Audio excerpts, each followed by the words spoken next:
Salam kerahiman.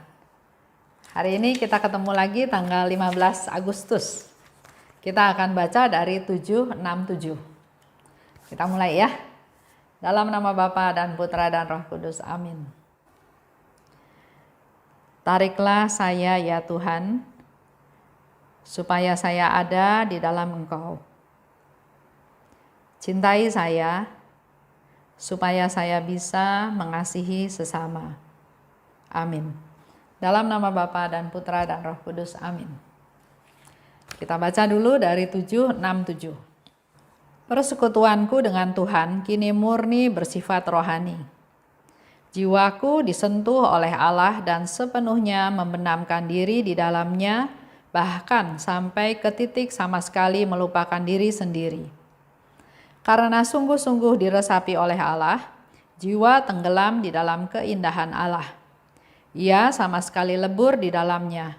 Aku tidak mampu melukiskan kenyataan ini, sebab dalam menulis aku harus menggunakan indera. Padahal di sini, dalam kesatuan ini, indera sama sekali tidak aktif. Yang terjadi adalah peleburan Allah dan jiwa. Jiwa itu sedemikian larut dalam kehidupan Allah, sehingga bahasa manusia tidak dapat mengungkapkannya. Ketika jiwa kembali ke alam kehidupannya yang biasa, ia melihat bahwa kehidupan ini serba gelap dan kabur dan acak-acakan seperti mimpi, seperti kain bedung bayi. Pada saat-saat seperti itu, jiwa hanya menerima dari Allah karena ia sendiri tidak mampu berbuat sesuatu. Ia bahkan tidak dapat melakukan usaha yang paling ringan sekalipun. Sehingga segala sesuatu yang ada dalam dirinya dikerjakan oleh Allah. Tetapi ketika jiwa itu kembali ke keadaannya yang biasa, ia merasakan bahwa dirinya sama sekali tidak mampu melanjutkan kesatuan itu.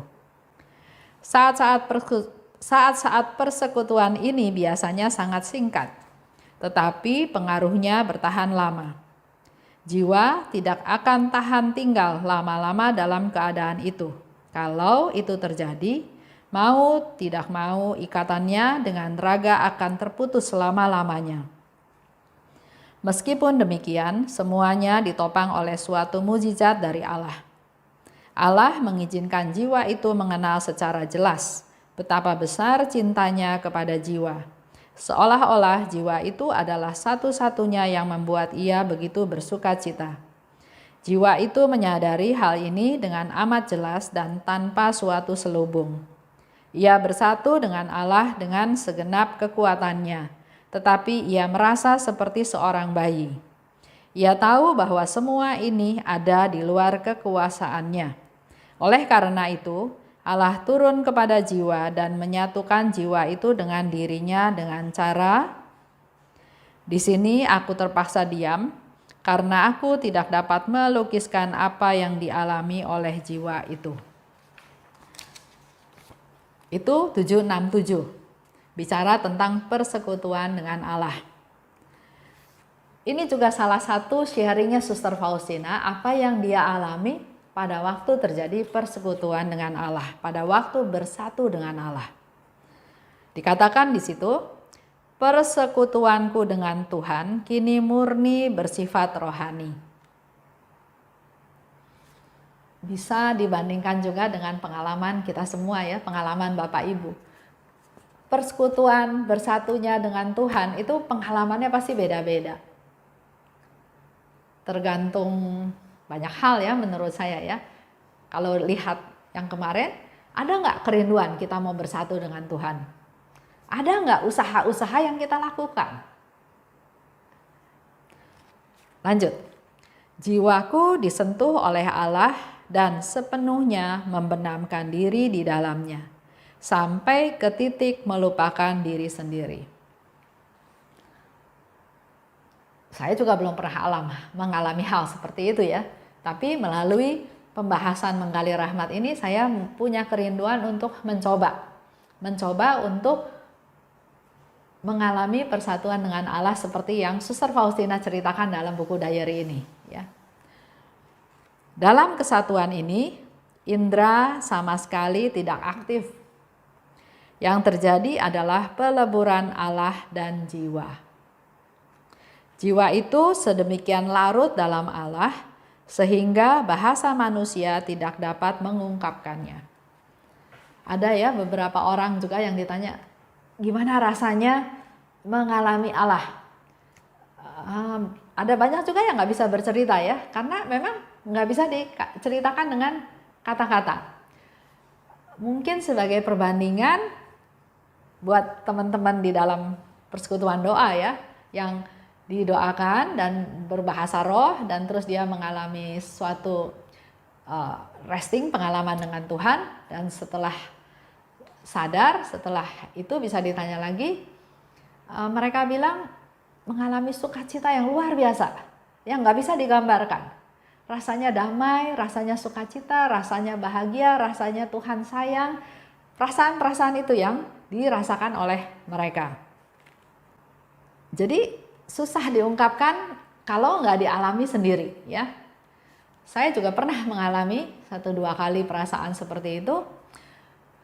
Rasanya plong, rasanya damai, rasanya sukacita.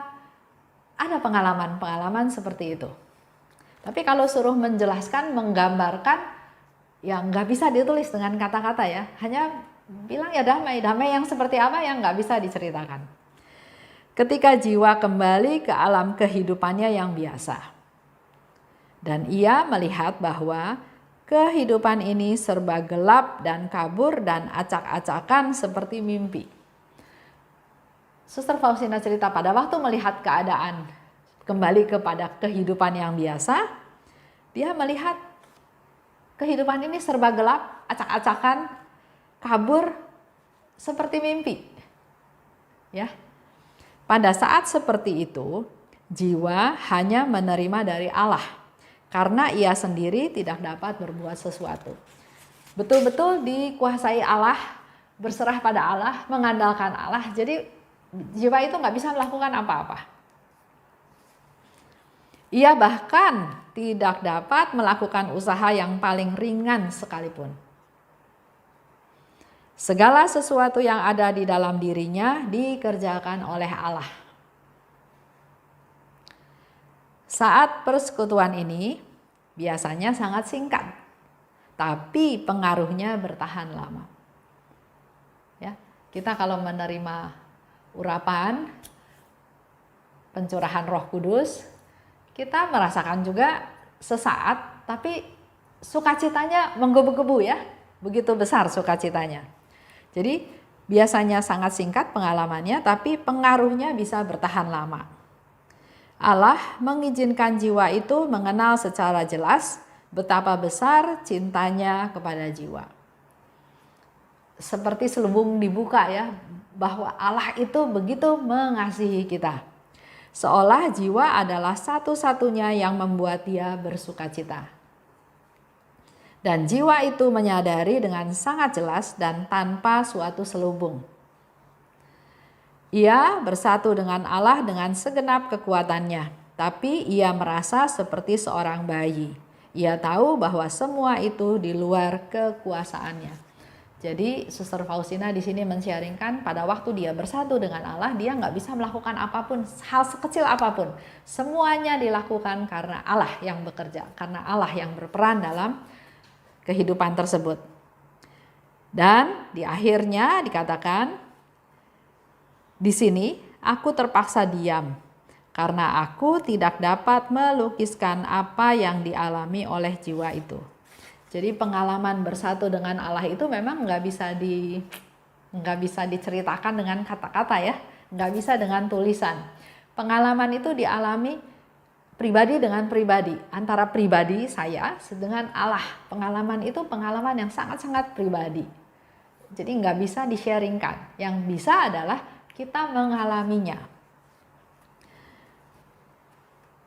Jadi antara apa yang dialami oleh jiwa dan Allah, hanya jiwa itu yang bisa tahu. Pengalaman seperti apa yang dia alami bersatu dengan Allah. Contoh ya, ada kakek nenek.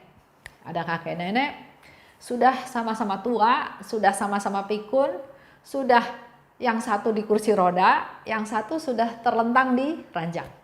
Jadi memang sudah dalam posisi yang sangat tua ya. Ngomong juga udah capek istilahnya ya, karena sudah sangat tua. Tapi yang dilakukan oleh mereka adalah mereka selalu bergandengan tangan. Diam, nggak banyak obrolan, nggak ada kata-kata, nggak ada percakapan, nggak ada pembicaraan, tapi si kakek nenek ini merasakan sukacita. Kalau kita lihat wajahnya, wajah baik wajah si kakek maupun wajah si nenek, walaupun tidak saling berpandangan, cuma saling bergandengan tangan, mereka menunjukkan rasa yang sukacita, yang gembira, yang bahagia, yang damai, yang nyaman. Dengan berpegangan tangan, si nenek yang diranjang, dia sadar, dia tahu ada tangan suaminya. Dia bisa berpegang pada suaminya. Dia tahu suaminya mendampingi dia. Dia tahu suaminya mengasihi dia. Dia tahu ada suaminya yang memperhatikan dia.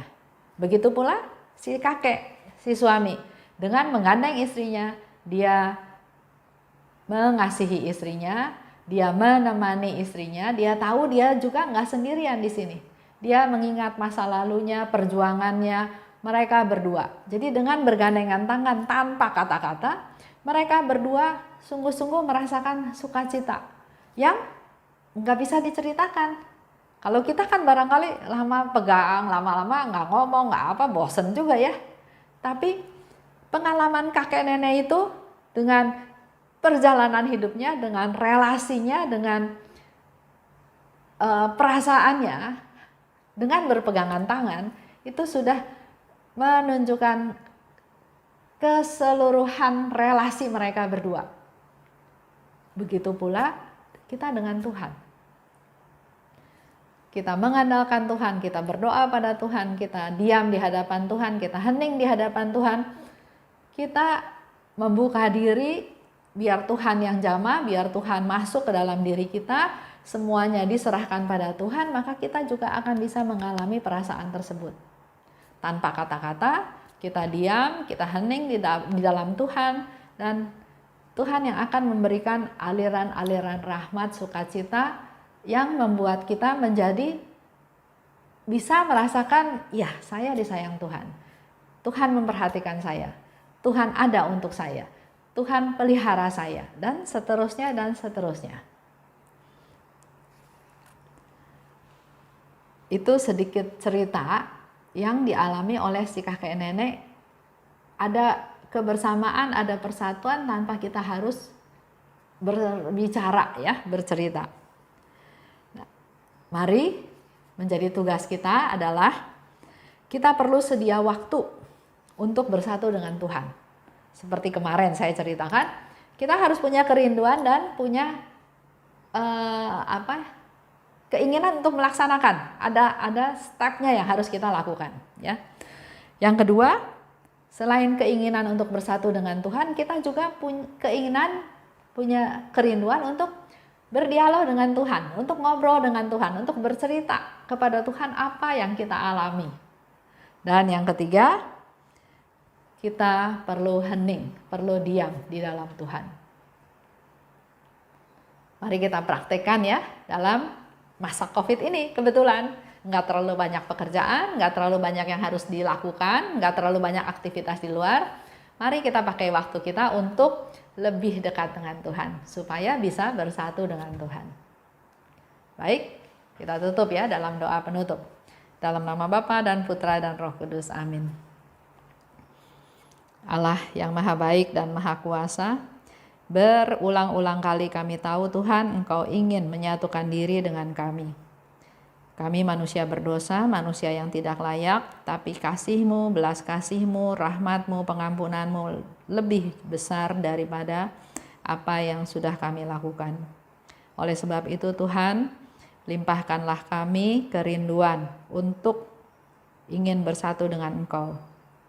Kami menyediakan waktu yang terbaik untuk bersatu dengan Engkau, untuk ngobrol dengan Engkau Tuhan, dan terutama juga untuk hening di hadapan-Mu, supaya kami sungguh bisa merasakan Engkau hadir, Engkau ada.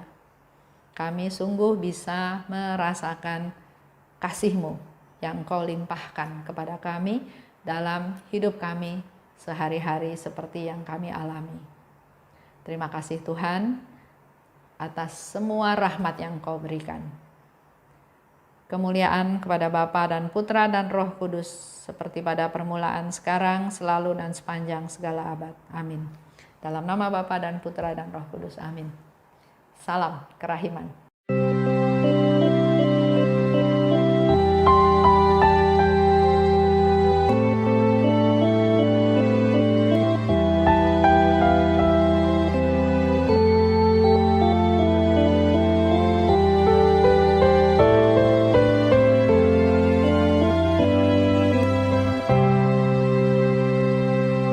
Syukur kepadamu ya Allah, karena Engkau mengelilingi hidupku dengan perhatian-Mu yang mesra dan penuh kasih. Syukur kepadamu ya Allah,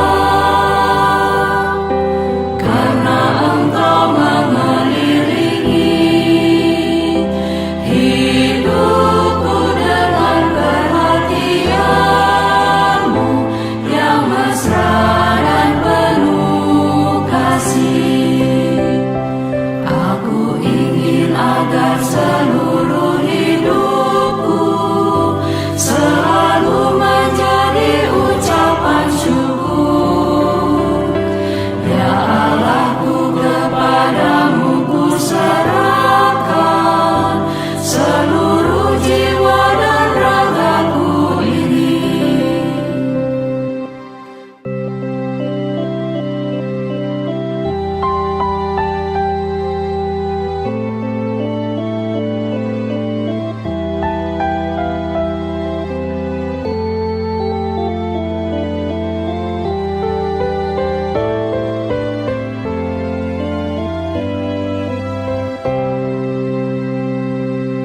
Syukur kepadamu ya Allah,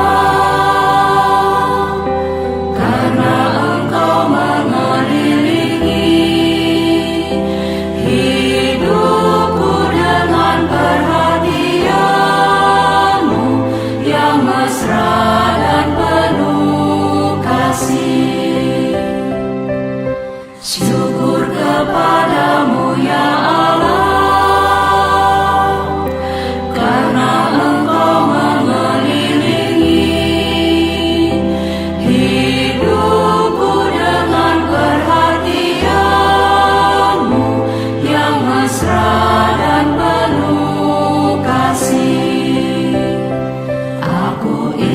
agar seluruh hidupku selalu menjadi ucapan syukur. Ya Allahku, kepadamu ku serahkan seluruh jiwa dan ragaku ini. Syukur kepadamu ya Allah,